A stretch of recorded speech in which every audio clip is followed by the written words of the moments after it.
Sheila, how long should we give people before we begin? I already see it's 11:05.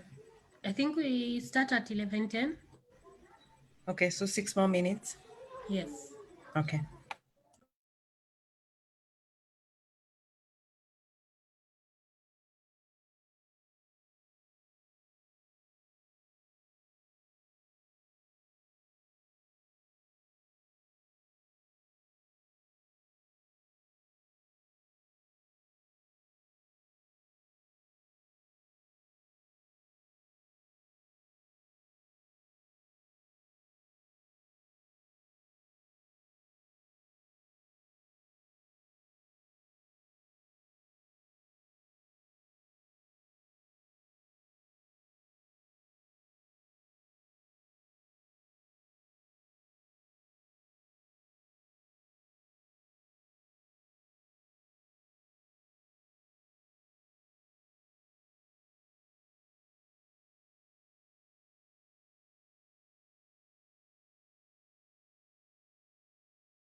Good morning.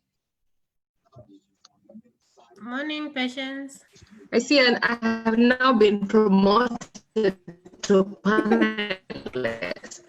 Yeesh. Madam Stella, Good you morning. look fantastic. Thank you, darling. Good morning. How are you? Morning. Unakaa vizuri? Niko hali ya kuamka. She woke up You don't like look- that. That's the Ulilala hivyo hashtag. na- ulilala hivyo na ukaamka hivyo? Ikifika rika yangu tunalalanga hivyo, tunaamka hivyo. Nimekusikia kabisa. Nice to see you girls. Good to see you too. Looking Good forward to to see this. you too. Really looking forward to this. Wewe umenieka pressure nitakutumia sanitizer huko Ojalala. Sijalala. I was like, you've done this before, I know it for sure. It went so well. I know it will be well. Yeah, I hope so too. And then the topic is very relevant to where we are now. So I told people, if you don't listen, she doesn't. Hizi ni maswali mtauliza kwa interviews. Ukweli, if you're coming to do an interview for me, I'll be asking questions around this. So if you're to communicate to your audience in terms of sensitivity, what are some of the lessons and experiences from COVID-19? Would you tell us today? Why?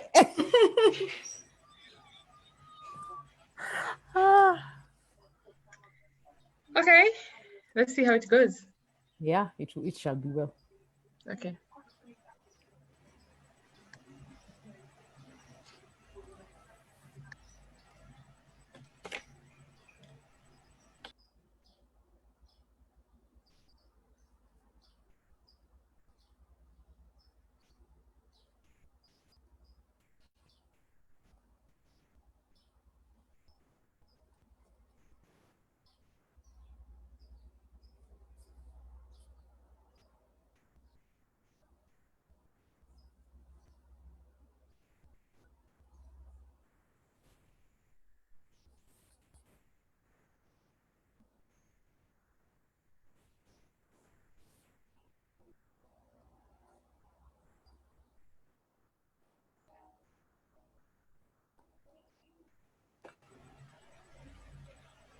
Sheila.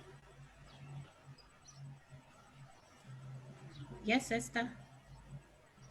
We have 2 minutes to begin. Please, the people who are praying, make them panelists so that they're able to do this. I already did for Oh, Agnes. okay. Yeah. And Catherine, Wavinya. Is Wango here already? Wango Ikili, yes, I think. Okay.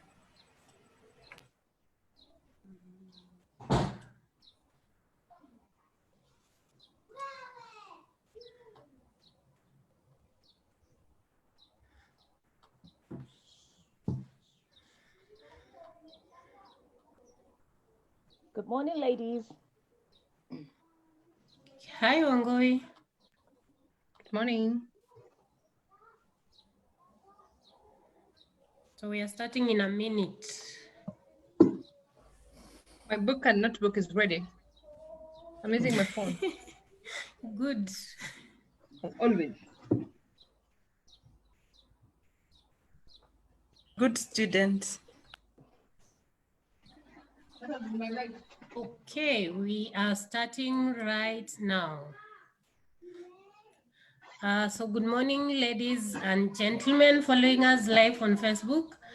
So I take this opportunity on behalf of the planning team and the network of media and PR women to welcome you to this webinar. It's one of our many scheduled webinars, and it's our pleasure to always have a different guest to speak to us about different topics. And today, as we know, the situation right now, we are facing COVID and there are so many uncertainties. And as communications persons, we often find ourselves in trouble, not sure what to communicate, where, when, and how. So today we have a guest who is going to speak to us about communicating in times of uncertainties, like we are in right now. And before we start, as always, I would like to welcome Agnes Ngugi to open for us with a word of prayer. But before Agnes, you pray for us, a few rules. If you have any question, please type it under Q&A. Esther will be able to take us through during the Q&A session. So if you have any question, please write it under Q&A.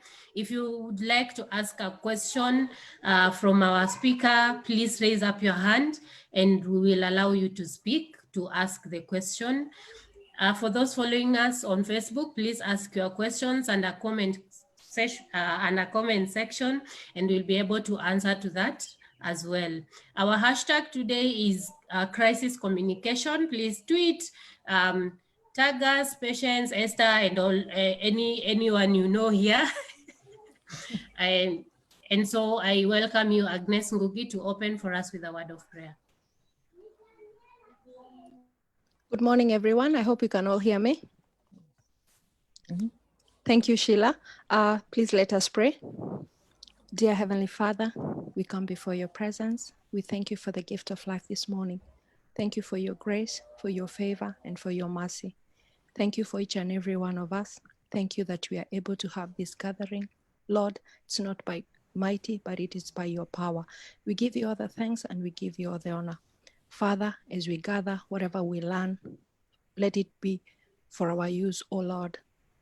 Open our mind, open our spirit, may your spirit be amongst us. We give you praise and we give you honor. For it is in Jesus' name we do pray, believing and trusting. Amen. Amen. Amen. Thank you, Agnes, for the prayer. And so now I take this opportunity to welcome Wangui Kili, who is going to introduce our speaker for today. Welcome, Wangui. Thank you, Sheila, and good morning once again, everyone. So this is such a privilege, actually, to sort of introduce your best friend to do what it is that she does best is really an honor. And on my birthday, double honor.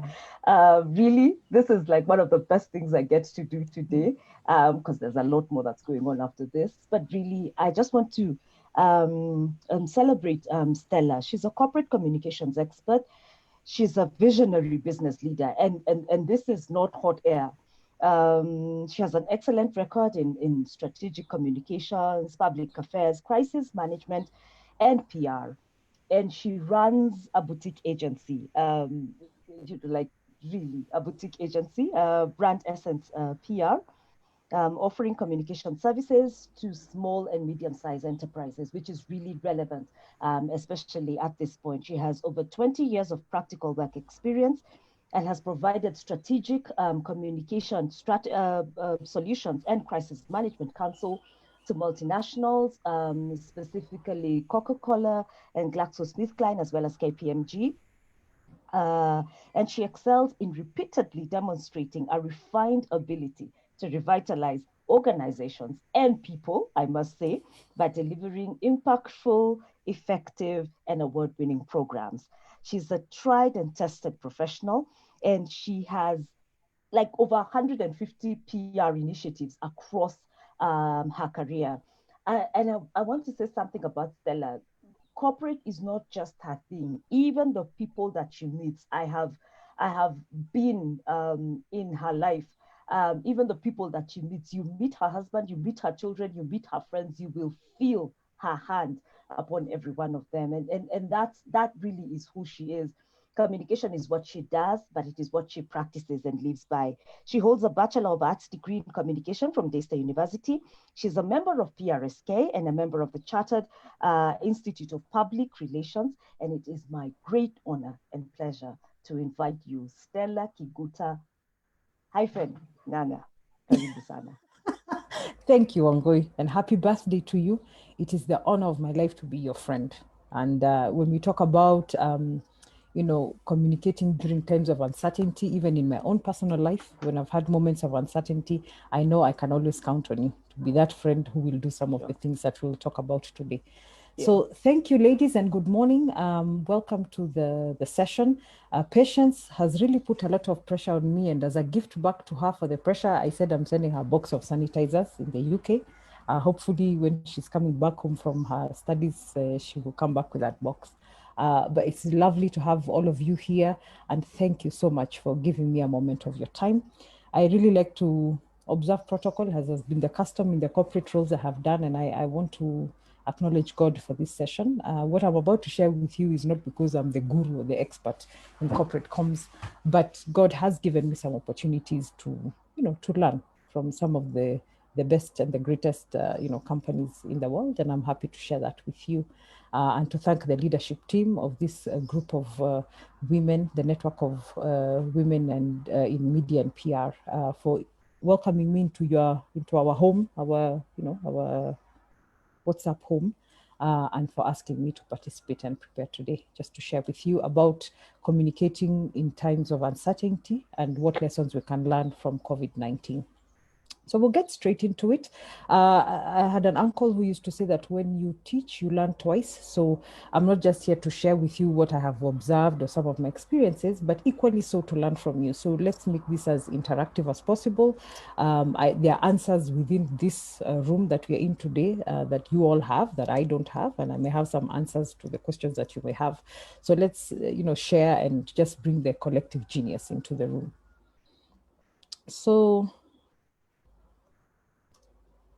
rapid change is the order of business today. I think it's not just even business, it's also life. I think we have seen that there has been a lot of change since the first case of COVID-19 was announced, in Wuhan, China, towards the end of last year. Now, for many people, we didn't even know where Wuhan was on a map, and maybe some of us still don't, but we have all heard of this place in China from which this virus originated, and it has been shocking, fascinating, intriguing, pretty scary to watch how the virus has gone all around the world with the exception of Antarctica. Every part of the world has gotten a case of COVID-19, and it's been like I said, intriguing to see how people are adapting. It's been disheartening to see the impact that it has had on minorities, Black and Latino communities in places like the US.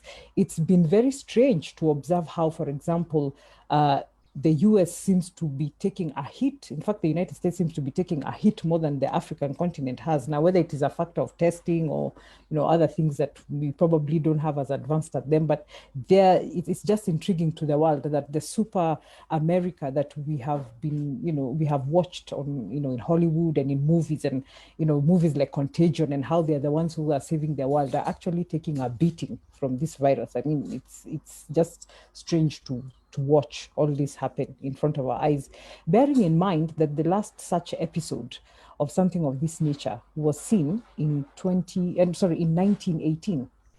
Okay, so we're talking about a time when even we in this room were not even a thought. Our parents were not even there yet.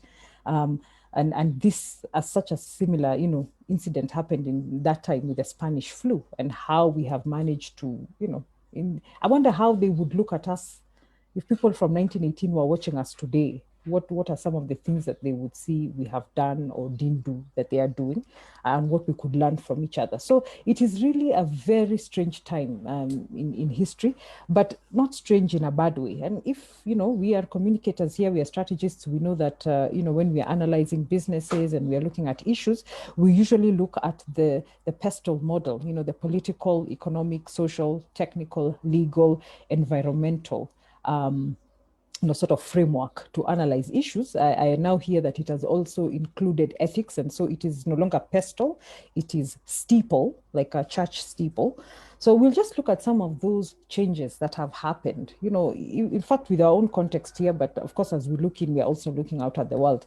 So if you look at, politics and how it has evolved, you can see how the government, for example, in Kenya, has tried to ensure that the national government and the county government are working in a very coordinated fashion in terms of, their mitigations of the disease, their reporting. We have seen, CS Mutahi Kagwe going around the country in the recent past, just talking about what is happening, in the different counties, and that kind of sort of collaboration. I think the government has really tried to work in a collaborated and coordinated fashion. Whether they have been successful or not is up for debate, but you can see that call of the national government and the county governments, working together to try and ensure that there are mitigations, across the country in terms of how we manage the spread of the disease. But equally so, we have also seen that politics still continues to be at the heart of our day-to-day. And that is why there's a lot of, talk about BBI. I think everybody's ready to now go and get the next phase of this, political show on the road.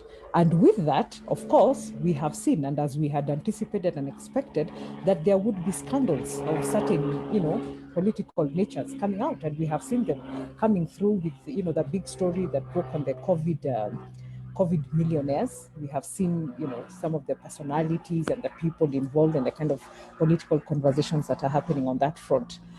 From an economic perspective, none of us is blind here. We have seen what is going on. There are job losses. The government has been trying to put in fiscal measures to try and cushion, Kenyans. Some of us in this room today, and even watching us, on other social media platforms, you're probably walking through a season right now where you don't have a job, or your business has slumped, or businesses have even closed altogether because of the economic impacts of the virus. In terms of our social lives, I think this is where we've taken an even bigger hit. And also some good things have come out of it as well. So mind you, the change is not always bad. It's good, but it's a period of change. Places of worship had closed. We say Kenya is 80% Christian. So on Sunday, the churches are packed to the rafters. Now people can't go to church. I mean, if you look at even some of the COVID guidelines, where they talk about people of a certain age will not be allowed into church facilities because they are vulnerable, it means that even in some of these congregations, even the minister, the senior minister in that church is locked out because of the health concerns. We know about the social distancing. The Africans are very, people were in each other's business very much. If the marketplaces are anything to go by, now you have to maintain a 1.5 to 2 meter, distance between you and the person next to you. Weddings are no longer the same. Weddings are public, big, massive affairs, and funerals. Now you can only have 15 people. Now, of course, they've increased the number to 100. But if you think about a regular, wedding, which would have, in my day when I got married in 2020, we had 1,000 people at our wedding. That was, sorry, not 2020, 2000. That was 20 years ago. We had 1,000 people. I mean, you can see the number of people who come to weddings, and now that number has been decimated to your top 100. So even you having to choose which 100 people you will pick and what that communicates to the rest is something very new for all of us. In terms of technology, this would have been a workshop somewhere at a hotel many years ago, not too long, in the not too distant past. Now we are having meetings of this nature online. Everything has gone online. E-commerce has gone online. And so while there have been losers, so to speak, in terms of the economic effects of the pandemic, you also have another group of people who are now rising. Many of us now don't hardly go to the supermarket. You just go online, you order your stuff on Jumia, your local wholesaler or whoever, and everything comes to your doorstep. So those people who had already moved their businesses onto tech platforms are really, moving forward and making some good money out of it. A day before this, some people had never heard of Zoom. We only knew Skype and maybe other platforms that are used by companies. Now we have Teams, there's even a local one, I forget the name, but there's a local similar platform that we can use. Environmentally, suddenly there's this whole thing about being clean. Everywhere you go, you're sanitizing. In fact, recently my husband and I were having a laugh because we had been out all day, running some errands, and everywhere we went, we were forever sanitizing, in fact, to the point where we thought now even a fly cannot land on you, it will just die, because we have just been sanitizing the entire time. So that whole thing about, cleaning our hands, making sure the environment is clean, the Kazi kwa Vijana initiative, by the government.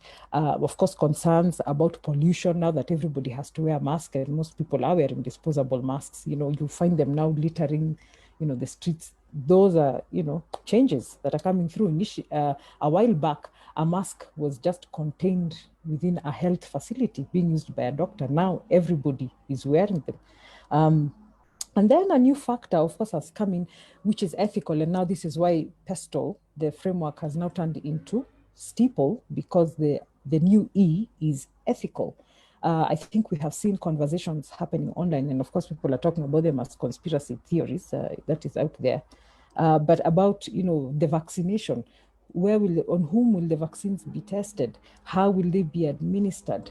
Is this a scheme to benefit big pharma? We are talking about eugenics and conversations about, trying to kill off a certain population of people. And like I said, this might be conspiracy theories or whatever, but these are conversations that previously may have been happening undercover, and now they're happening on, big platforms, and and people are talking about these things. So the world has changed, all right? But even if the world has changed, the need for effective leadership has not. And now more than ever, people are looking to leaders who will help them to navigate through a season and a period of change. And so I thought that one of the best people, and particularly for us as a group of communicators to look at, would be Jacinda Ardern, who's the Prime Minister of New Zealand, and who by training is actually a communications person. And as we know, her leadership and her communication style has been hailed around the world as being one of the best, most iconic and impactful ways of communicating. And even when you watch her on these, shows, some of the live shows, by some of the big global entertainers, or just watching her giving a speech, or how she handles her family, you can see that Jacinda Ardern is really making a difference in terms of how she communicates, and that her communication is inspiring her leadership. It really inspired and, positioned her as one of the top leaders to look out for. So let's look at some of the things that have made her impactful. Now, there's a saying that came up with Winston Churchill, many years ago, that says, "Cometh the hour, cometh the man." In this case, we are talking about cometh the hour, cometh the woman. And one of the things that Jacinda Ardern has done very well is meaning making. How do you make meaning of a situation when you're in an unprecedented time? And unprecedented time does not mean bad only, it could be good. I'll give you an example. This week, my eldest child turned 18. This is an unprecedented time for me. It's wonderful that I have an adult child now, but it has never happened to me before. Of course, by the time his follower turns 18, then I can say I have at least experience with one. But right now, it has never happened before. This is unprecedented. It is new for me. Okay, so unprecedented things happen. They don't have to be bad. They can be difficult, like the season we're in right now, but they could also be good. But whichever the case, you need to make meaning, understanding the big picture, trying to make sense of what is going on, balancing the positive and the negative. So people want to understand. Any human being, when you go through this, a shift in your season, you want to understand what is going on. The second thing is direction giving. In a season of uncertainty and lack of clarity, people need to be told what to do. People want to know what to do, okay? And some of those things they want to come up with together and cooperate, okay, as a team together, giving global directions and saying, people, we are going to do this. So for example, Mutahi Kagwe going on stage and saying, we are all going to wear masks, okay? But also there's what you will do as an individual, because you have to take individual responsibilities. Group actions require individual activity. So as an individual, what do? I need to make sure that if I'm feeling unwell, I stay at home, I report to a doctor and so forth and so on, that every time I go out, I wear my mask, okay? Wearing my mask should not be compulsory, okay, although it has to be because human beings think differently, but it should be an act of service for me to wear my mask when I go out, okay? However, if I don't take individual responsibility, then the government is very much within its mandate to adopt a command and control style, to say that you will all wear masks, and if you don't, then you are breaching the Public Health Act, and they can invoke the law. So directions are very important in a time of darkness. Just imagine you are walking into a dark room. You want to be told, turn left, take 2 steps, just so that you can navigate that space which you cannot see. The third thing is about empathy. And at the end of the day, it doesn't matter how smart you are, or you live in an upmarket place or down in a slum somewhere. At the end of the day, as human beings, it's about the heart. And that you want somebody to speak to you from the heart. You want somebody who is compassionate. You want somebody who empathizes. And that brings unity, in the groups of people that we're in, whether we're in families or whether we're in a business or whether we're in a community. Empathy is really at the heart of everything we do. So we're going to look at those 3 things and use examples, from Jacinda's leadership, just to talk about how we as communicators and people in media and even other types of leadership can help those who we work with, the leaders that we support, or ourselves as leaders in families and business and elsewhere, to make sense of what is going on around us. So let's talk about meaning making. So Kenya and New Zealand reported their first cases of COVID-19 around the same time. We were just, I think, about a week apart. So on 21st March, Jacinda Ardern addressed the nation and talked about the first reported case of coronavirus. One of the things that was very important at this stage was transparency. So she gave a very honest and accurate description of the reality that they were facing. As of course, the virus had been to China and so many other places by the time it got to them. And so she was able to paint a very clear picture of how the disease had morphed and was coming into the country. But she did give people a very hopeful vision for the future, and also painting a picture of where they can direct their energy. You continue to refer to the big picture to give people meaning. So she would keep reminding people that we are New Zealanders, and this is how we behave, and this is how we do our thing, appealing to the people's higher nature. So saying that we are going to get into a season that we've never been to before, but there's one thing that doesn't change about who we are, and continued to enumerate the values that the New Zealanders stand for and who they are as people. And I think you can see Trump is doing it in a very strange, rather divisive way, but America has always stood on the shoulders of being great. And if you look at Hollywood narratives, that's what they are. It's about America being at the top of everything, of whether it's technology, whether it's entertainment, whatever it is, democracy, whatever. America always positions itself as being at the top. Okay, and that statement, "Make America Great Again," is an attempt to play at that. Of course, it's been rather divisive, but if you just look at it, from 30,000 feet, that is the intent, to keep reminding Americans that they are great. The Queen has also done it in England, and Patience can tell us. Great Britain, it's about calling Britain and reminding her of her greatness, even through the pandemic. Okay, so there's that thing that anchors us as people, as groups of people. In our family, we are hopeful. In your family, you are this. And keep pointing people to the big picture.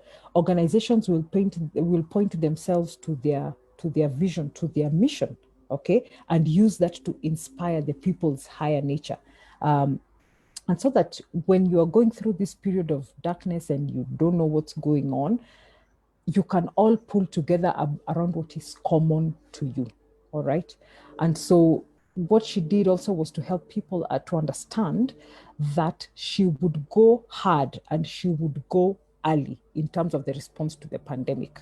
Okay. So she was very clear that from the outset, we're going to move quickly. Okay. And that's one of the things that she's been hailed for. We're going to move very quickly and we will take any action necessary to ensure that we protect New Zealand from the effects of the pandemic. And as you can see there, her parting shots in the middle of the fog was be strong, be kind, and unite. Those are just three things. And remember, as communicators, when they say the three things that people need to remember: be strong, be kind, and come together and unite, and let's work together against the virus. So she was able to help her people to make meaning of what, of course, like we use the word unprecedented, was a very unprecedented situation. The next thing that she did was to give direction. So, as you know, New Zealand, Australia, and that part of the world, they tend to have a lot of forest fires. All right. And so what she did is that, the people there are very accustomed to a 4-point system that they use, so when the bushfires are just starting to the point where they become massive, large infernos, they have a system which they use. And so she mirrored that 4-point system, and in an 8-minute televised statement, she announced what the COVID system would look like. So she was, again, in helping people to make meaning of COVID, she referred to something that they already knew. And that thing that they already knew was that 4-point system.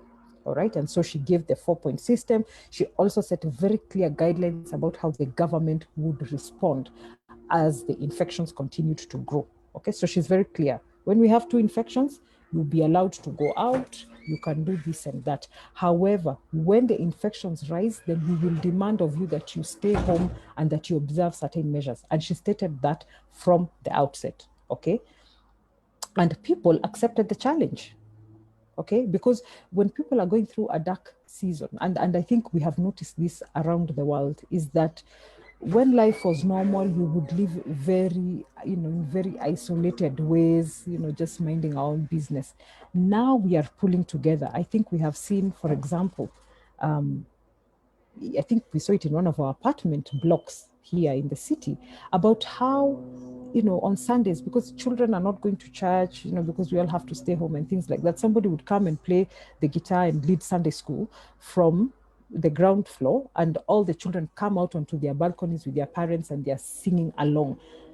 On a normal day, when COVID was not there, those people would have just been entering their cars and driving off and, just going to their own local assemblies and things like that. But this time, all the children, regardless of whether they went to an evangelical church or to a more conservative assembly, they all came together to worship together. So when seasons are dark, people want to come together because in that togetherness, they find meaning.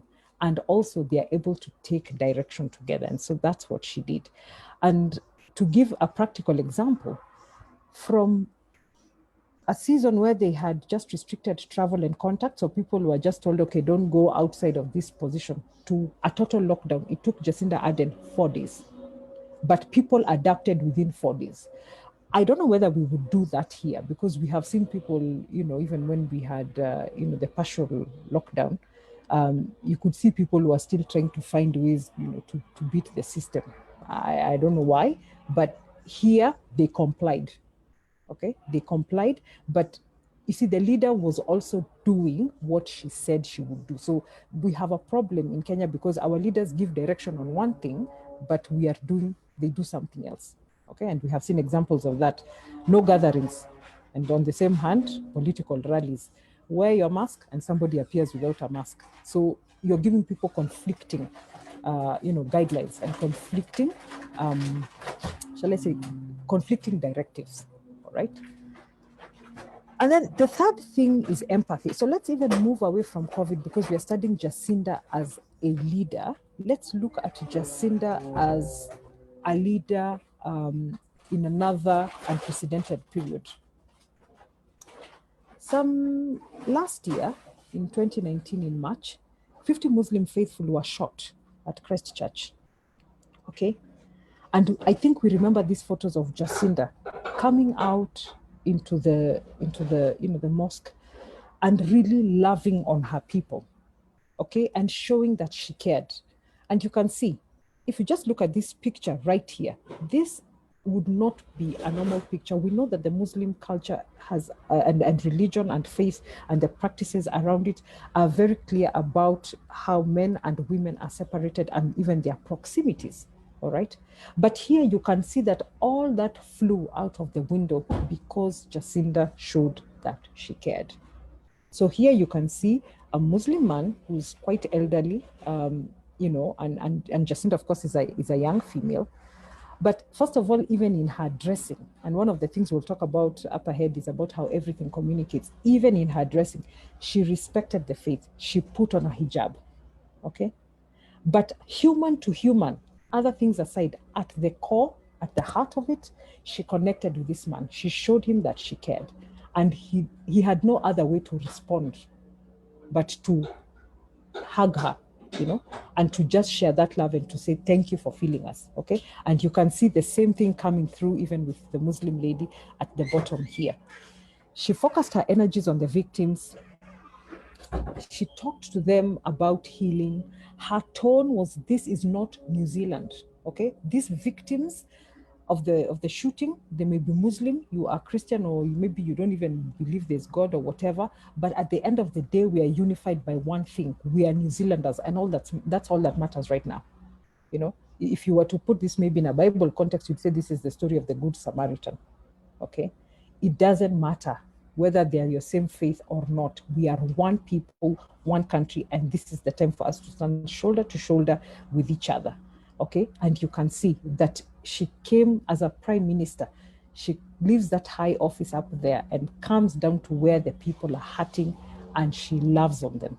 And this is something that I think really we must take as leaders. Sometimes we sit up in the offices, in the big towers, in the big blocks, surrounded by those human vanities and boundaries that say that we are the thee and you are the.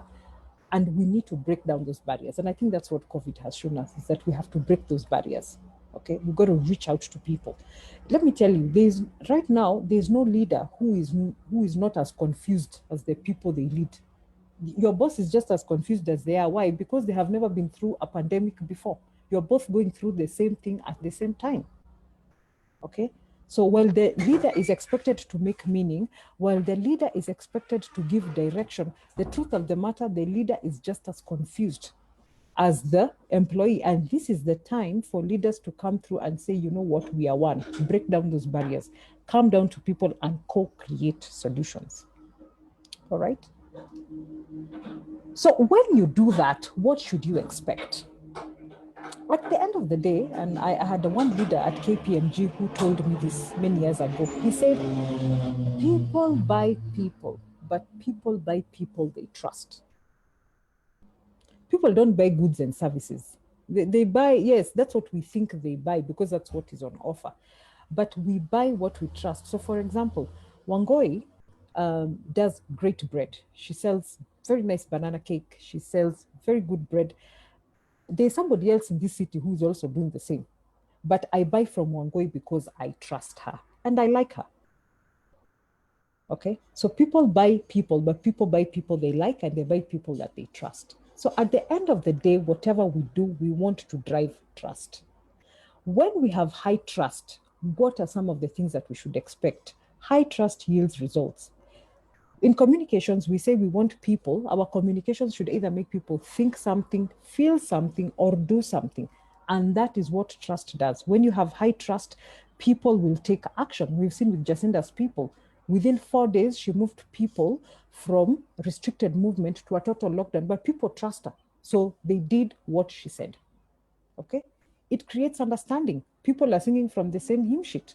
Here, we don't have understanding if we look at our local context. Why? Because there's a sense of mistrust in our leadership. I heard somebody recently say that the reason they were telling us to stay indoors was not because they were trying to mitigate the effects of the pandemic. They were telling us to stay indoors so that they could go and steal. That kind of mistrust does not breed understanding. It doesn't create understanding. People are not singing from the same hymn sheet. It does not inspire confidence in our leadership. I think I don't even need to explain that. If we look at our own local context, we know. It delivers results. You have businesses right now where people have said, I remember reading this on Twitter, that a certain business, I think in Nigeria, was going, of course, feeling the effects of the pandemic, and this person was not able to pay the workers. But because this person had built a high level of trust with his employees were actually the ones telling him how they could drive the business forward. And they were like, you know what, don't worry, hold back our salaries until we are able to get back on our feet. In the meantime, here are some strategies and some tactics that we have that would help to drive the business forward. When your employees are saying hold back their salaries, you know, and these are the things that we can do as the employees to support the leader to grow the business so that we can make that money, I think you have a winning team and you've cracked some formula there. So it should drive business results. Trust facilitates feedback. People will talk to you. People will break the barriers, they'll break the silos. You will have an engaging conversation, okay, where people are giving you feedback and saying, hey, why don't we try this? Why don't we do this? Okay. And more importantly, it strengthens relationships. We are the relationship experts. We are the relationship people. So at the end of the day, if we do these things right, if we communicate effectively, we deliver, we make people to take certain actions, we create understanding, we inspire confidence, we deliver results, we facilitate feedback, and we build strong relationships, we will definitely achieve our highest goal, which is trust. Because like we said, people buy people, but people buy people they like, and they buy people that they trust. Okay? Now, let us look at communication internally within an organization, but also externally. So, like we said earlier, employees are just as anxious and uncertain of the future as their leaders are. And this time of uncertainty, when people are racking their brains and trying to say, how do we navigate this period? What you want to do is to give your employees the confidence to be ambassadors and allies and advocates for the organization. And you do that by making them the first to know. You have no business talking to the outside world before you talk to your internal stakeholders. That is your primary stakeholder for any organization. Okay, so it is all wonderful to say, you know, we as Company X, this is how we will help the public, we'll give them sanitizers and things like that. But what business do you have giving sanitizers to the public if you have not provided those sanitizers to your own staff? Okay, what business do you have telling us what you plan to do for the public if you have not told your own employees so that they too can champion the same cause? So some of the things that we can do, okay, internally within our organizations are as follows: to communicate regularly. When you are going through a situation like this, communicate no less than every other day. A day shouldn't pass before people hear from you. Now, of course, organizations already had their usual rhythm of communications, but in a period of uncertainty, don't go quiet for too long because people feel lost. So talk to people regularly, even if you're going to say, hey, we are still here and we're still trying to crack this thing, we haven't figured it out yet. Talk, but engage people, okay? Make sure people are hearing from the leader every so often. And then share trusted information, okay? Of course, I think you noticed that, you know, in the early days of the pandemic, information was flying everywhere. There were all manner of things coming through, okay? But when you have a trusted source of information, share it and make sure everybody gets to see it. Stay connected, because again, people are trying to make meaning of what's happening. So get ahead of the situation by helping people to understand what's going on. And remember, I know we are talking about COVID now, but I'll keep repeating that an unprecedented situation is not just COVID as a disease. It could be anything. It could be changes in technology, you know. It could be new ways of working. It could be anything. It could be a crisis where maybe a factory has blown up and maybe some people have lost their lives. Whichever the case, when you're going through that period of crisis or just, you know, an unprecedented time or, you know, a time of uncertainty, just make sure that you're sharing trusted information. You're putting it in a place where people can find it easily and stay connected to people. And then when you deliver bad news, do it with empathy. Be honest, but don't sugarcoat. If you have to let people go, please tell them, and tell them properly, and tell them why. Explain. People are not dumb. They get it. They can see it In fact, probably they've been worried about it longer than you have.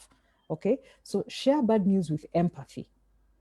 Okay, I know we saw a media house that let people go not too long ago, and the way they did it did not leave a good taste in people's mouths. I think it was the talk of of the country for quite a while. So make sure that you do it and you do it well. Face people. People don't mind bad news, but they don't like dishonesty. So be honest with people. Okay, and then as you do that, allow people to also share their feelings. Okay, let them share ideas.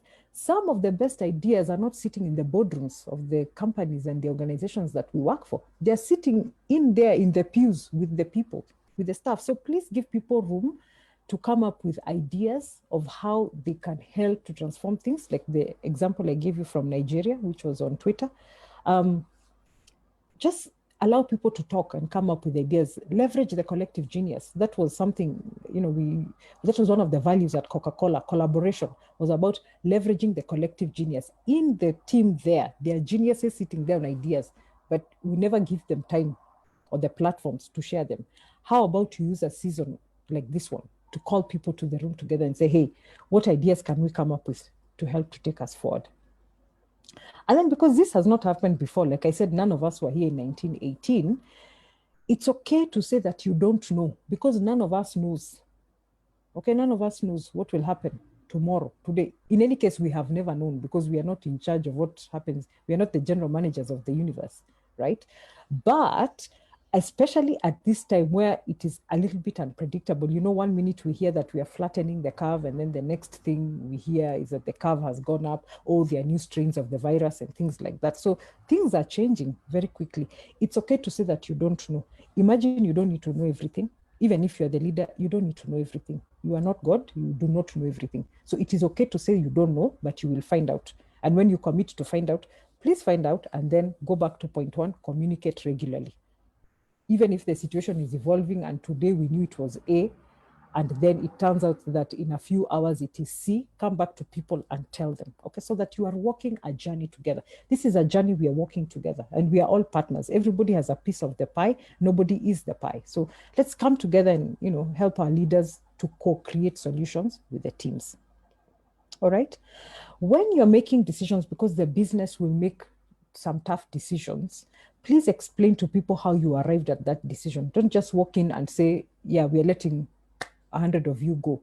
How did you arrive at that decision that you need to let 100 people go?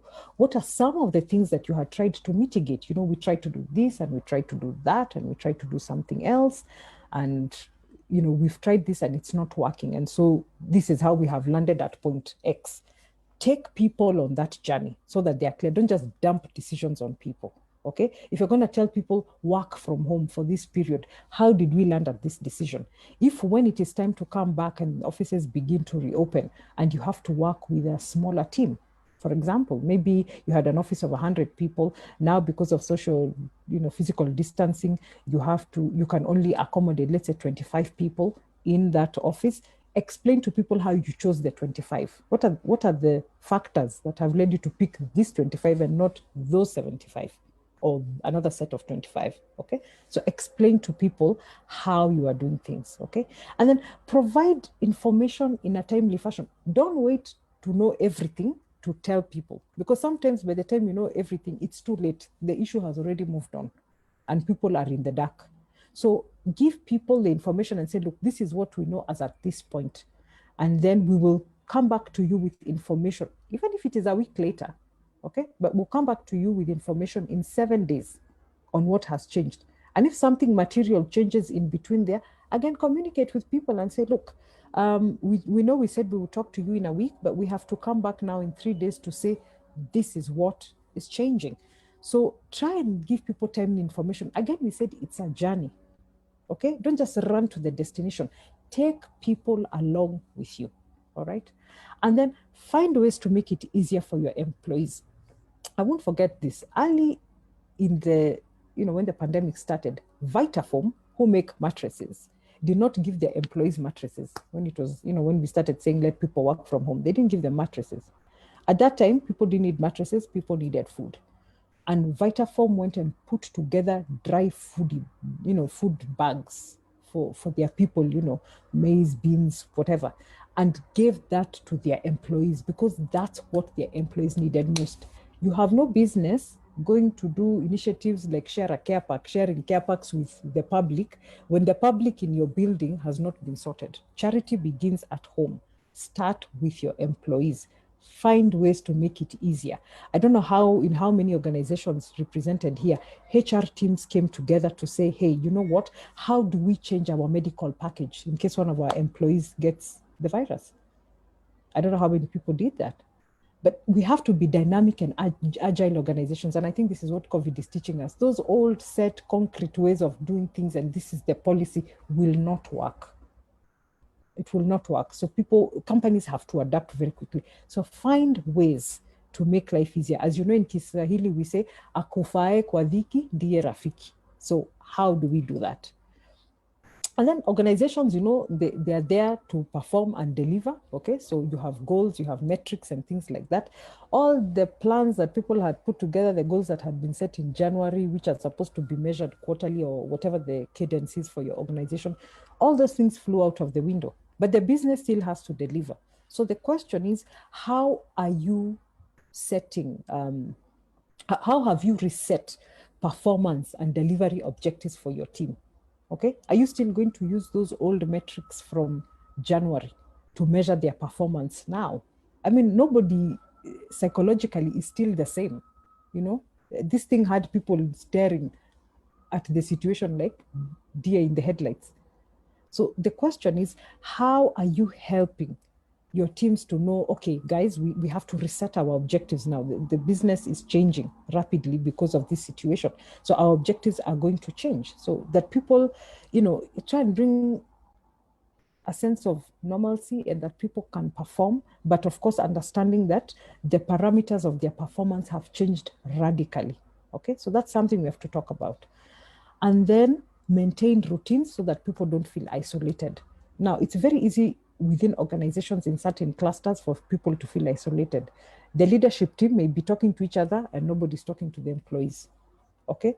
Employees who are connected on technology devices and are able to access the intranet and other platforms will be speaking about one thing, and then probably the office messenger or the cleaner or another cadre of staff who are not maybe technologically connected that way are left out in the dark.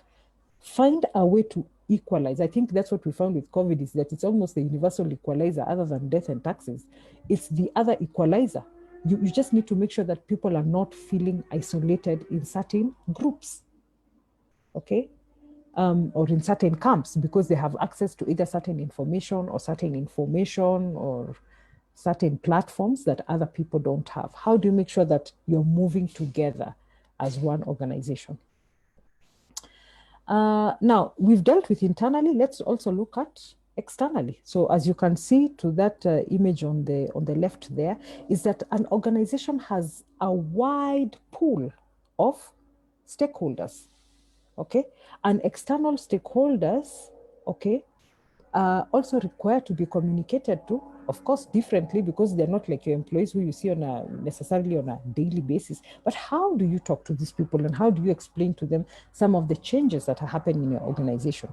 So some of the things you can do is, of course, assess the impact of the crisis on your business and your stakeholders, okay? So understand, for example, people who ship in things. There was a time where the airspace was closed, the ports are closed, or even now, maybe when they're beginning to open up, there are certain criteria that things must follow, and those criteria may have delays on your suppliers, on your stakeholders. Explain to people what is going on, because people are already dealing with their own issues. You know, all your stakeholders, as you can see here, also have their employees. They're trying to deal with those issues. They also have other stakeholders. So make an effort to communicate with your stakeholders and explain to them what's going on with your business. Be transparent, talk about some of the issues that you're going through and how you're trying to drive business continuity. And that's why it's so important that all organizations have business continuity plans, of which communication should be at the heart of that planning, okay? So make sure that their business continuity plans, explain to them what mitigations you're trying to put in place to ensure a near normal, you know, sense of engagement with them. Tell them what you're doing about the problem. Also, demonstrate empathy to them. Okay, if you have a customer, for example, who has had a credit line with you, and now they are facing challenges with them, you've got to think about the business long term. Okay, so yes, you may need to make a demand of money that they owe you, but how you do it matters. Are there reliefs and moratoriums and things that you can give them? For example, tell them, okay, you know what, you're supposed to pay us this money right now. You can't. Hold off for 3 months, okay, while we see the situation, and then let's see if we can come up with a repayment plan. But show them empathy. This period with COVID has been a season of having to show each other grace. We have to give each other some grace and some room to navigate. So the question is, how do you show your stakeholders empathy, give them relief, and work some plans? Because your relationship with them is not just a transactional relationship. You don't want it to be just transactional. Transactional relationships are at the basic form of every relationship. Okay, yeah, I give you this, you give me that. But you want these relationships in the spirit of one tagline of a certain bank is, do you want this relationship to be here for good? You want to build long-term relationships. So how do you help to do that? Because in the long term, it will help your business. Even some collaborations that could come out of a situation like this. If you are just demanding and asking for your pound of flesh, it won't work. Okay, so the same way we are treating human beings, can we also deal the same way with other organizations? Because those organizations also have human beings that are leading them and are behind them. Okay, this is also a great time to engage, your industry body and the government. How can the government and certain industry bodies work together? And I think we saw this work very well with the textile industry and manufacturing, like CAM, Kenya Association of Manufacturers, and some of their sectors with the government in terms of making masks, making PPE, and things of that nature. I remember that at the onset of the pandemic, when it had just started, I was looking for masks, and so I asked my dentist where to get masks, and she directed me to the person who supplies them with the masks at her practice. At that time, when she was buying them pre-COVID, she would buy them at 500 for a box. And then when I bought them, a box of 50 masks for 500 shillings. When I bought them at 1,500 a box for 50. It wasn't too long after that those boxes were retailing at even 4,500.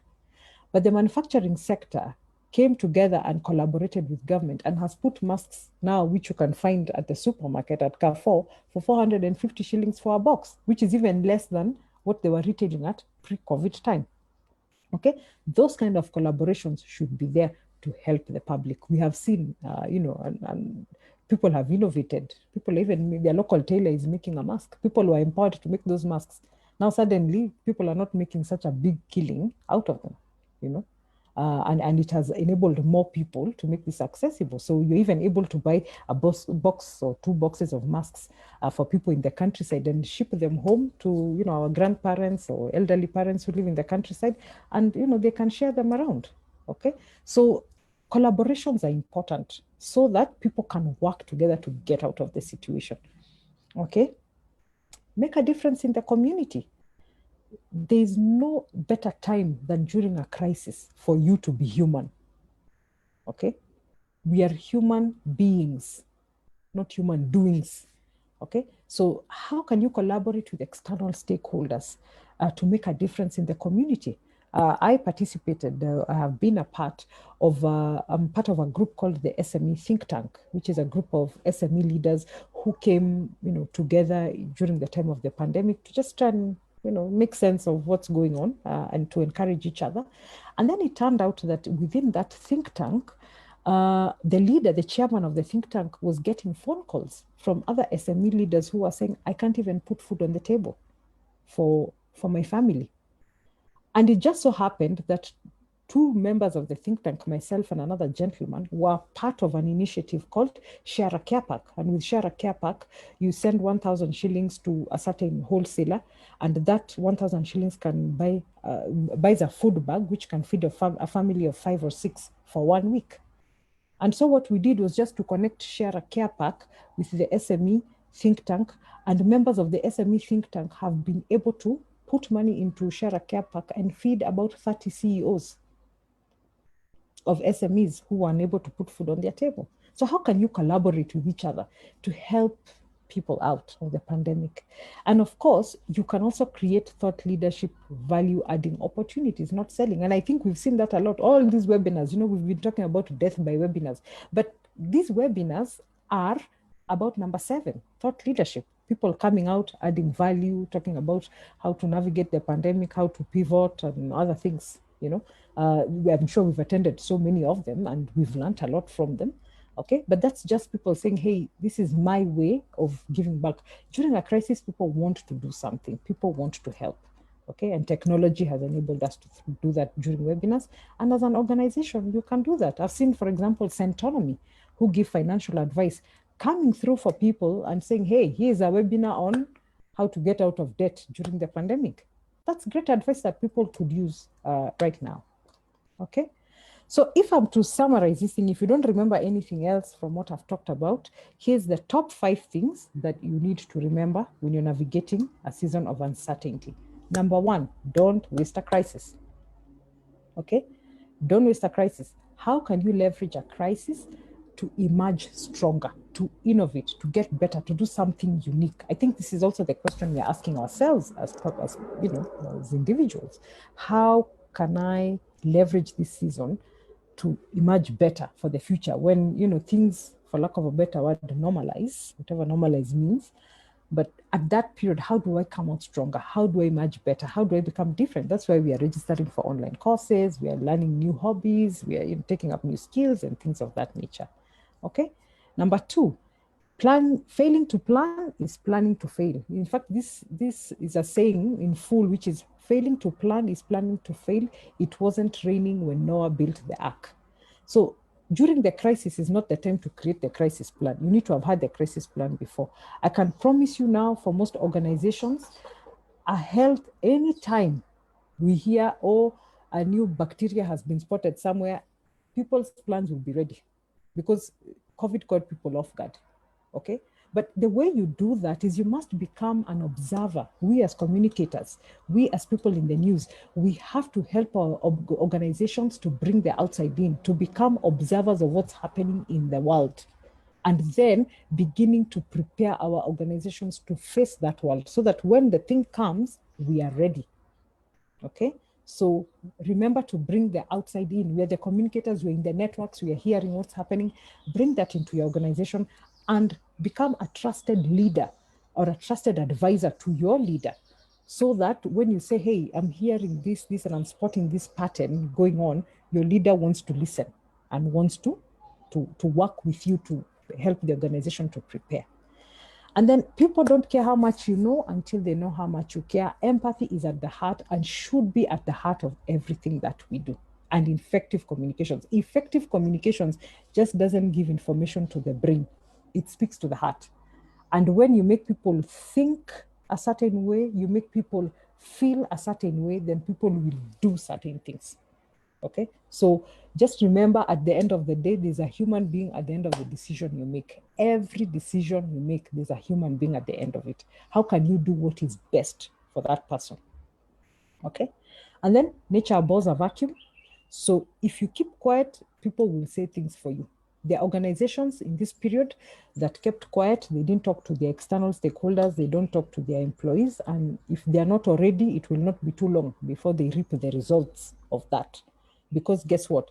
Organizations that were talking, suppliers that were talking are already connecting with that person to whom you went quiet. And you probably went mute because you didn't know what to say. But it is better to go out and say, you know what, we don't know, but how can we collaborate together to come up with a plan than to just keep quiet, and hide. And then you hope to emerge one day and have an engagement with this person. It's not going to work. People want to talk to people who are talking back to them. Okay.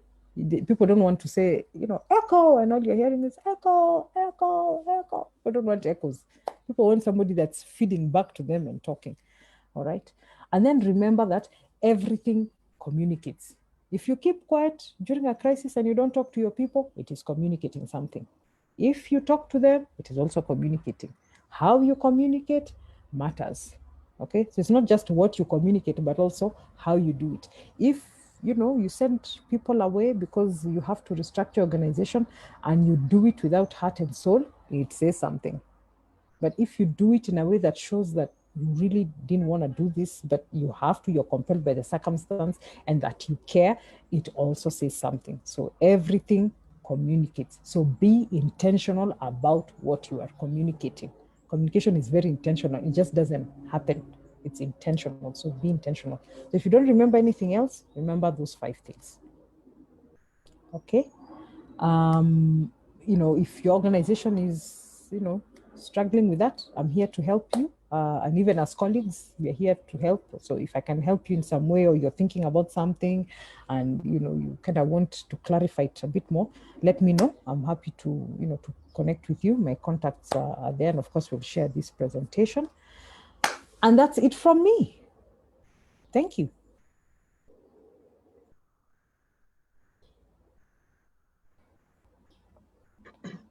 Amazing.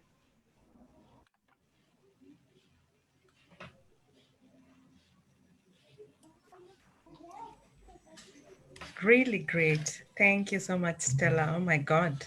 This is such, Right? yeah, this is such great information. I'm sure everybody here lives with so much. I was just tweeting away. Everything feels like a nugget. I don't even know what to leave out and what to say. But really, we really do appreciate you. Thank you so much. I don't know if we have any questions. Anyone with a question? I'm looking through the chats. Can't seem to see any questions. So maybe if you have a question, you can just raise your hand, then we'll allow you to ask.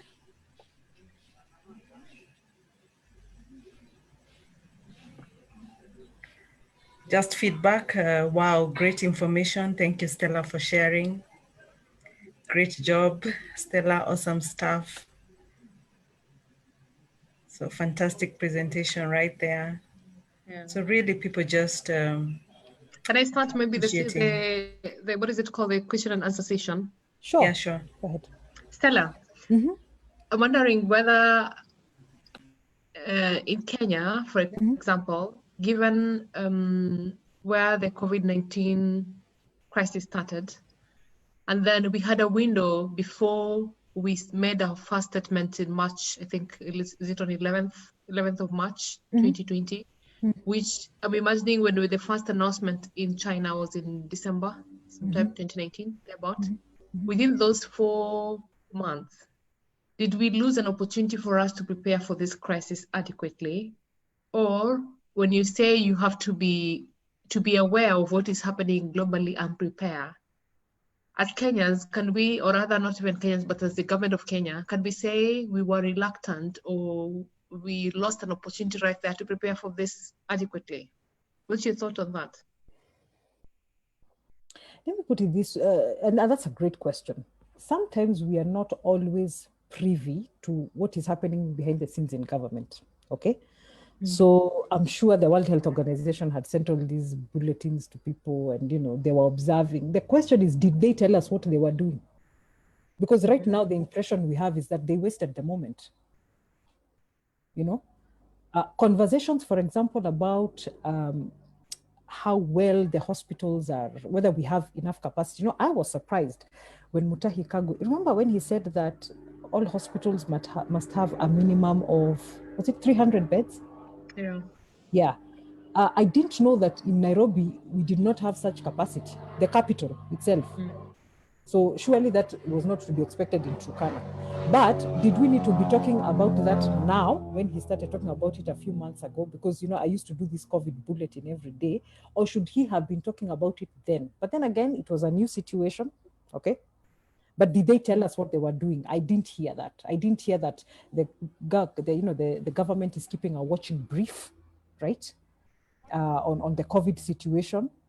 It's like it's just found us. You remember the story of the aeroplane and the guy who was recording the plane, coming in, the China plane, and everybody going up in arms.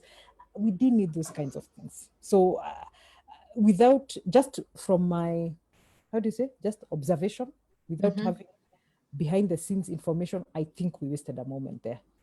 Yeah. Yeah. I And think this, so like too. I said, is without knowing what happened behind the scenes.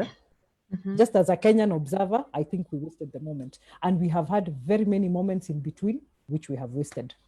For example, how about if the government had committed that this would be a scandal-free situation?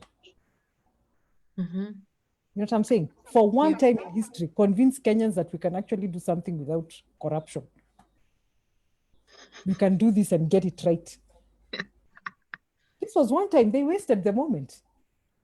You know, we had a new broom in Mutahi Kagwe, because you remember just before the crisis, you know, the docket changed hands, okay? This was really a moment to show us that Afia House is not Mafia House, as it has been called, popularly. But we wasted the moment. And so, you know, when we talk about trust, we are back to square one. We don't trust you. Even when you bring a new broom, it is a new broom which is tainted. Yeah, so we waste many moments, but hey. Yeah. Yeah. I have another question, but let me give a chance to somebody else, and then I'll come back once I have another opportunity to ask another question. There's a Thank you question so here much. on the chat that says, I just wanted to ask, what do you do when management was silent since March, and then now is when they're trying to move things and talk to stakeholders? So note that protocols have to be observed, but how does one rescue the situation considering there are big personalities involved?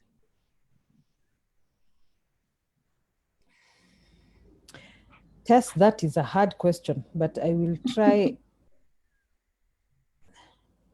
I will try and answer it in two ways. I think, is it Maya Angelou that says, when you know better, you do better? So you are dealing with a situation now, but you have to, don't waste the crisis. You're actually you're a crisis in the middle of a crisis, right? So don't waste the crisis. How do you leverage this situation to become a trusted advisor to your leader? Okay?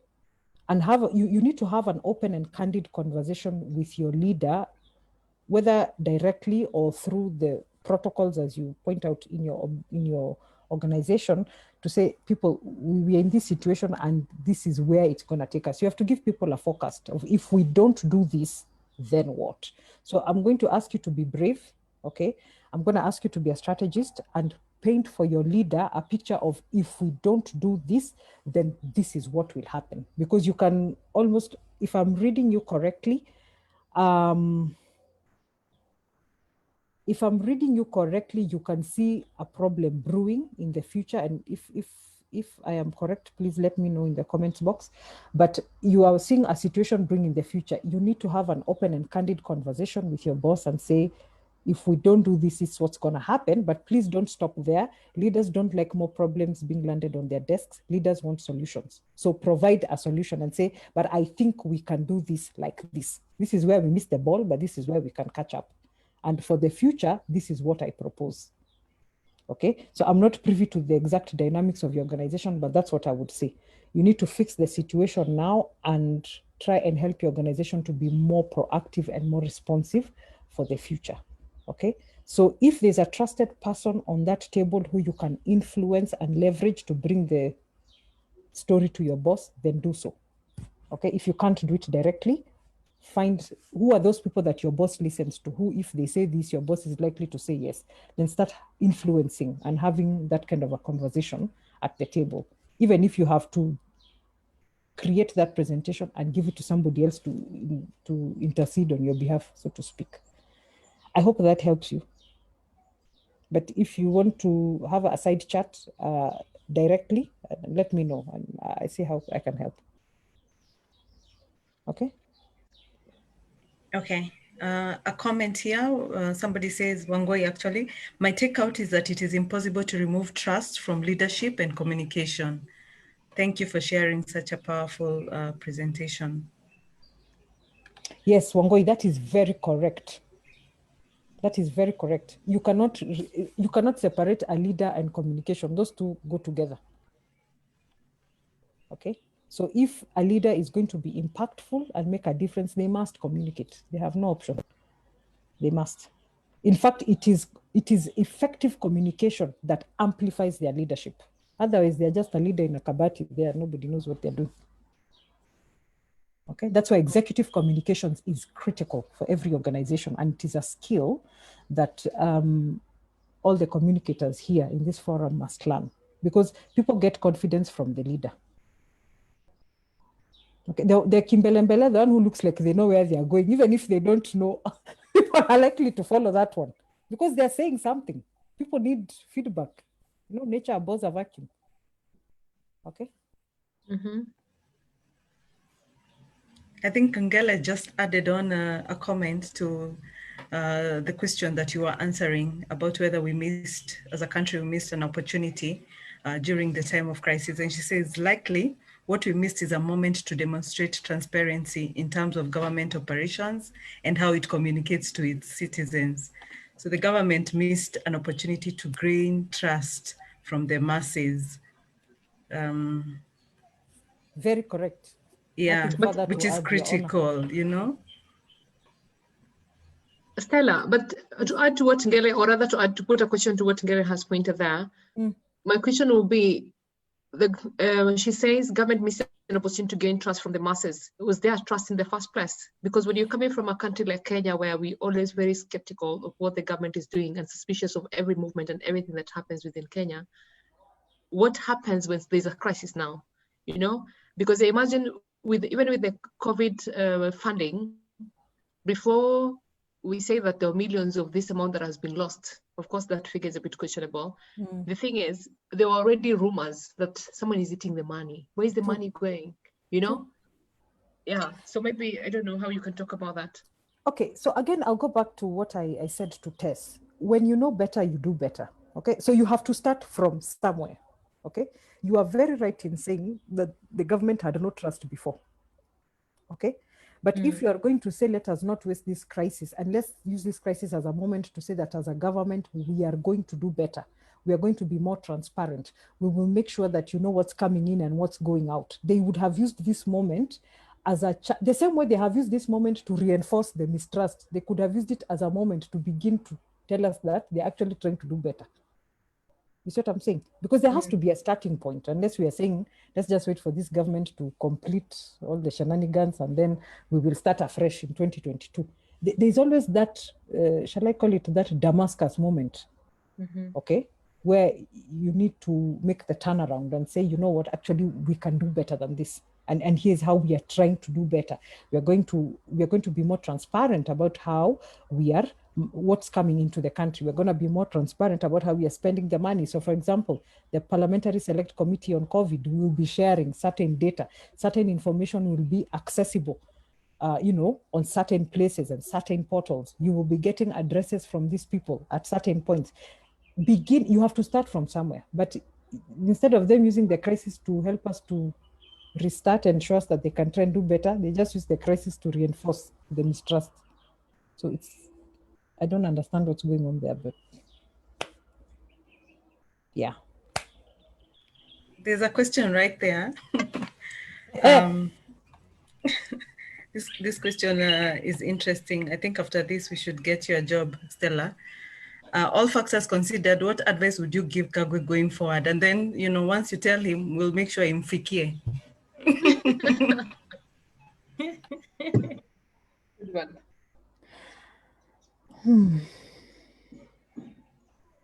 That is a hard question. Let me answer it before this thing ends. I need to think. Jacinta, that is a very hard question.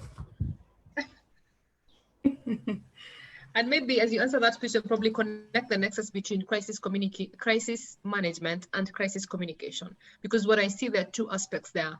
There is the management of the crisis itself. And then of course, now there is the communication management of the crisis. So I think probably what Kagwe needs is I don't know whether it's a balance between the two, or as we said, a lot of us have been saying, I mean, he comes out as a very good communications director doing his work as a comms person, but where is the communication? Where is the crisis management of all this? You know, so probably I'm just trying to help you unpack that question.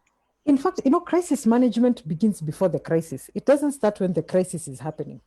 So if you're managing crisis well, so if I was Kagwe, for example, Health, number one, is a very emotive docket. Okay. One, because as human beings, we have nothing but our health. Okay. That's all we have. You can have all the money in the world. If your body is failing you, it's too bad. Your money, the most the money can do is buy you a ventilator and keep you on for a while. But if your body is failing, it's failing. Okay. So it's a very emotive topic. In Kenya, it has been the hotbed of corruption, and that's why it's called a mafia house and not Afia house. Okay. So already coming to the table, he was walking into a crisis well before COVID. COVID just accelerated those things because that house has had historical issues. We know about the, what do you call it? What are those containers? You know, there are those containers, the Beyond Zero containers, and all the other things we've heard about. So in fact, he should have started his crisis, he should have started his channel by saying, what are the challenges that this ministry has faced historically? Corruption being number one. Okay. And how do I ensure that in my tenure, I'm not just issuing numbers, 29 females and 65 females. That is not the issue. What people care about is how are you going to leverage this unhealthy situation to make us feel better? And I think that moment was missed. But again, like I said, I don't want to judge without having seen the full landscape, okay? But I just think that crisis management begins before the crisis. So one of the big issues, other than the numbers, was going to be the funding. Because we knew money was going to come in. We knew the government was going to spare no effort to push money towards fighting the pandemic. So give people confidence about that, how that money is being spent first. Okay, before other things. I think now we went reverse, but anyway, I don't know. Okay. I'm like I said, I don't know everything. I'm opening it up to people in the room. Please give feedback. Yeah. But as you can see there, Ngele talks about patient zero. You know that patient zero circus? Hello. Hey. Okay. Brenda amesema anakuwa hapa in the next 10 minutes. Sheila, Sheila, we can hear you echo. and your conversations. How can trust be gained after an opportunity has been lost? Yeah. Like, how do we move forward now? Well, let's talk about with the public. I think somebody or the people who are involved with this thing, unless there's restitution, there's a form of retribution, there's a form of where we actually see the law at work, the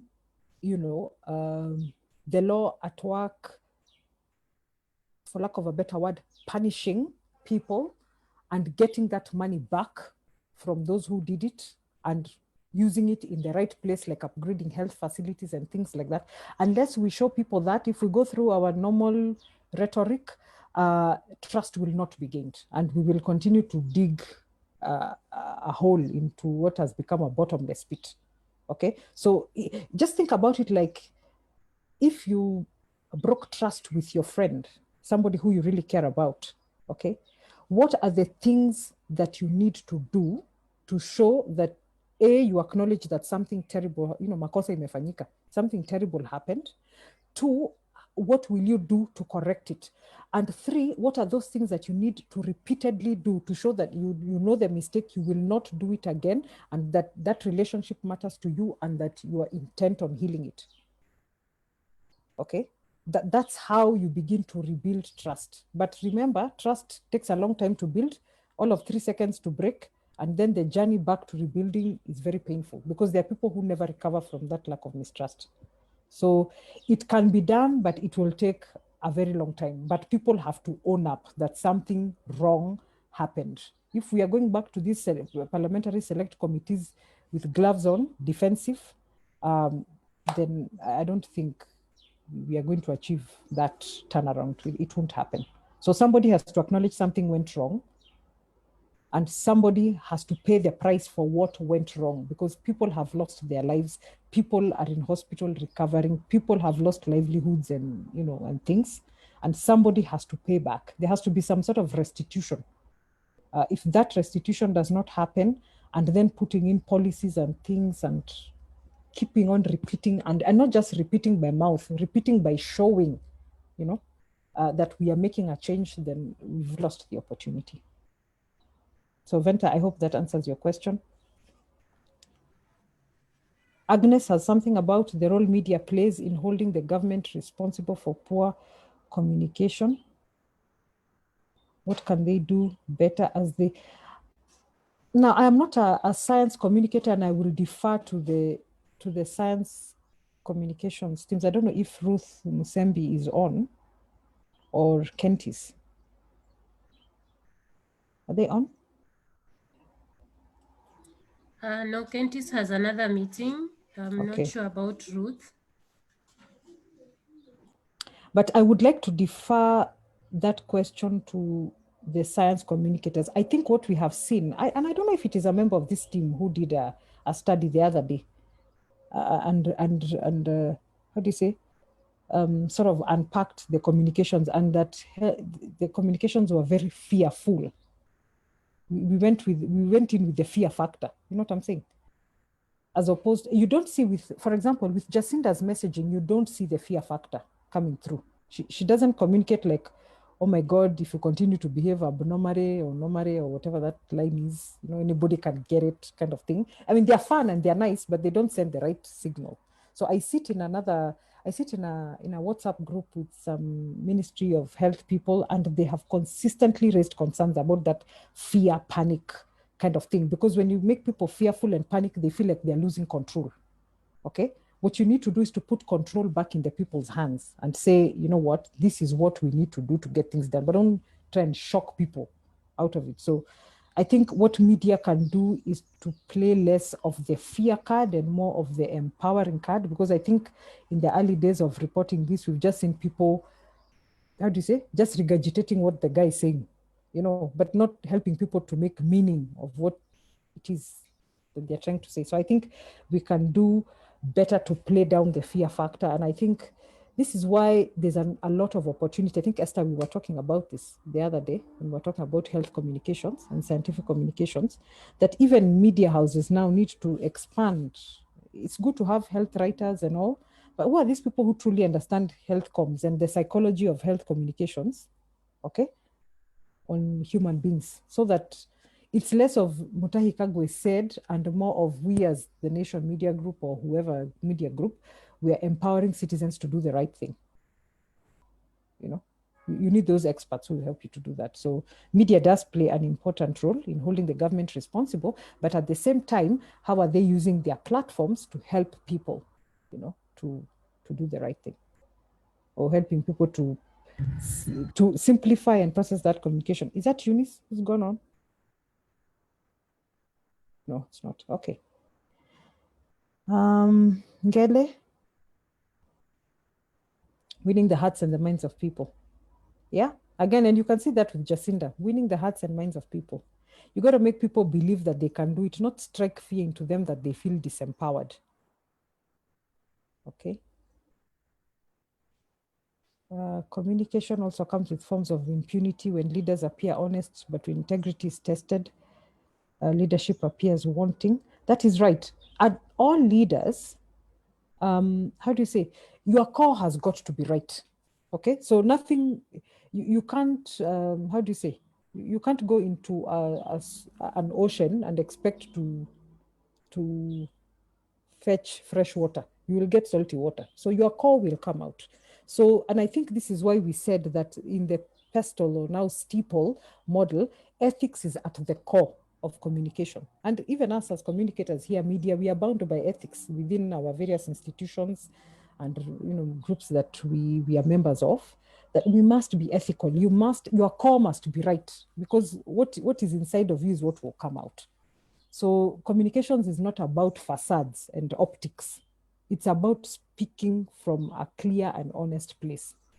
Okay, and that's why, for example, you see that our communications are not honest as a country. We come out there and say there are no public gatherings, and then in short order, the very people who are supposed to enforce no public gatherings are in public gatherings. Wear a mask. They're not wearing masks because the core is not right. The core is not honest. So, Anne, you're right. You got to get the core right. You got to fix the core. Kilonzo and I are also here for science communications. Yes, so Elizabeth Merab, please feel free to communicate on that, to give more insight on that. I defer to the experts on that. Tess, Ministry of Health created stigma by their fear messaging. That's right. That's correct. I defer back to S and the panel, but thank you, ladies. I think that was great. What would I advise Muktahi Kagwe? Do the right thing.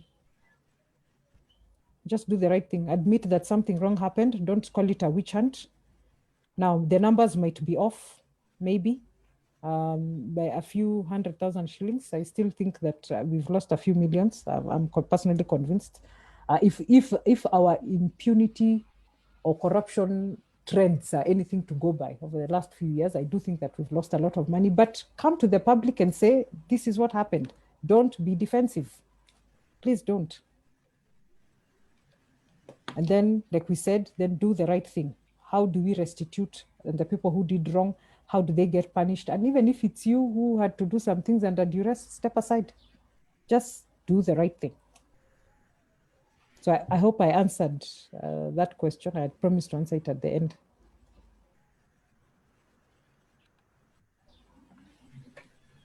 Yeah, thank you. Thank you so much, Stella. Well done. I think this is one of those recordings you keep and listen over and over again. You never know when it will come in handy. This information is priceless. So we really do appreciate you taking the time to, to take us through this. Thank you once more. With that said, we'll do now the photo session. Is it Patience or Sheila? Sheila, are you here? Yes, I am. Are we ready for the photo session? Esther, I see, sorry. I see Elizabeth. Elizabeth, we wish you well. She says she's in a hospital bed. So we wish you well. Get well soon. And Eunice, certainly, please, I'd be keen to hear what Eunice has to say as a science communicator. Eunice, do you want to say anything here, or will you do that? Hi everyone. Sorry, I'm joining in on the road. Hence, I keep. Hi. Hence, I'm just listening in. But I think it was really important for us to tell us your presentation was like timely. It was at the right time. We needed to hear this. That I mean, in communication, sometimes we waste a crisis. Sometimes we never prepare for crisis management. And I like that you mentioned that we need to be able to plan in advance before the crisis happens. I mean, that honestly, that is my takeaway for this day. That sometimes we move too late, so then you look like you're not certain of what you're supposed to do. So I'm grateful for this, and yeah, it's been an awesome learning session. Thank you. Thank you. Thank you, Eunice.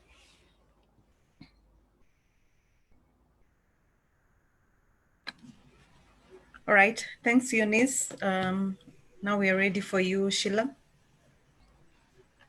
Can we all put on our videos? Yes, please.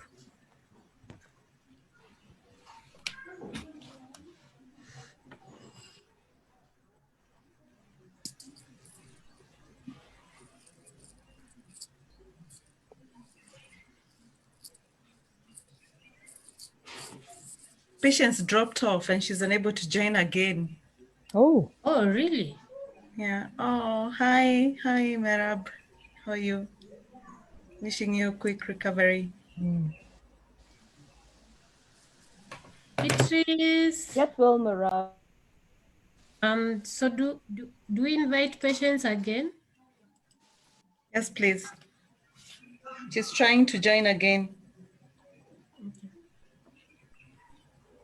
Thank you, ladies, for the well wishes. Allow me to deactivate my video. Okay. Thank you.